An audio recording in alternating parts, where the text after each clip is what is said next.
નમસ્કાર મિત્રો, સ્વાગત છે તમારું બધાનું ફોરેસ્ટ વાલા યુટ્યુબ ચેનલના એક નવા વિડીયોમાં.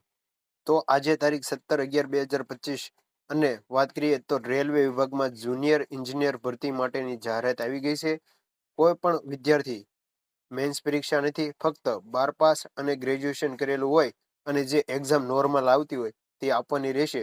તો આ ભરતીમાં આપણે સંપૂર્ણ ભરતીની માહિતી મેળવવાની છે. તો તેની પહેલા જો ચેનલ ઉપર ન હોય તો ચેનલને સબસ્ક્રાઇબ કરી લ્યો અને જે પણ મિત્રો 12 પાસ અને ગ્રેજ્યુએશન કરેલું છે અને રેલવે વિભાગમાં ભરતી કરવા માંગે છે તેવા મિત્રો સુધી આ વિડીયો પહોંચાડી દેજો.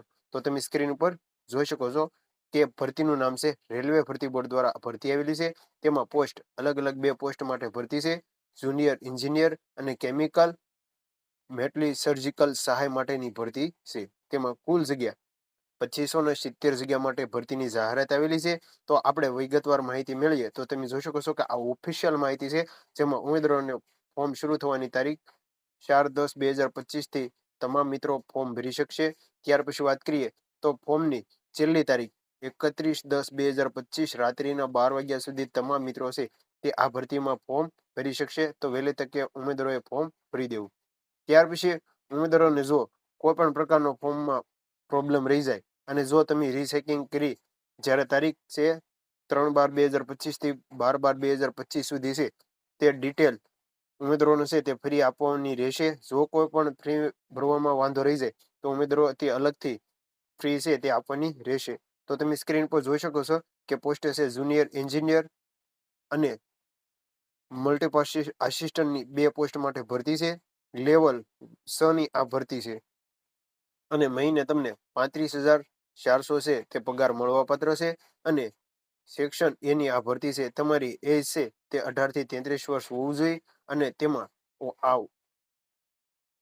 ઓલ ઇન્ડિયા છે તે આ ભરતી છે. તેમાં કુલ 2569 જગ્યા માટે ભરતી છે અને તેમાં જનરેટ ટોટલ RRBS ની 2579 છે તે માટેની ભરતી આવેલી છે. તો હવે જોઈએ તો તે માટેની લાયકાત શું છે. તો તે માટેની લાયકાત તમને જણાવી દો કે તમે 12 પાસ કરેલું હોવું જોઈએ અને સાથે સાથે કોઈ પણ કોર્સ જે ITI છે, ITI નો કોર્સ કે અન્ય સંસ્થામાંથી મળેલી તમને ડોક્યુમેન્ટ હોય તો જ તમે આ ભરતીમાં ભાગ લઈ શકશો.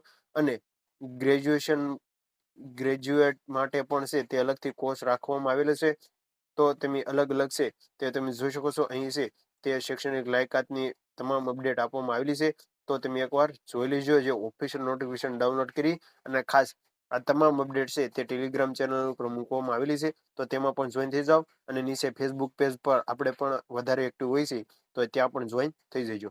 તો હવે વાત કરીએ તો જેમાં સૌપ્રથમ અમદાવાદ ઝોનમાં કેટેગરી પ્રમાણે એટલે કે જે ઉમેદવારો ગુજરાતમાંથી ફોર્મ ભરવા માંગતા હોય તેઓ માટે અમદાવાદ જે ભરતી છે તેમાં તમને વાત જણાવી દો કે અમદાવાદ જે ઝોન છે તેમાં અંદાજિત આપણે વાત તમને જણાવી દો કે તમે સ્ક્રીન પર જોઈ શકો છો કે અમદાવાદ ઝોનની છે તે કુલ અલગ અલગ કેટેગરી પ્રમાણે છે તે જગ્યા આપવામાં આવેલી છે.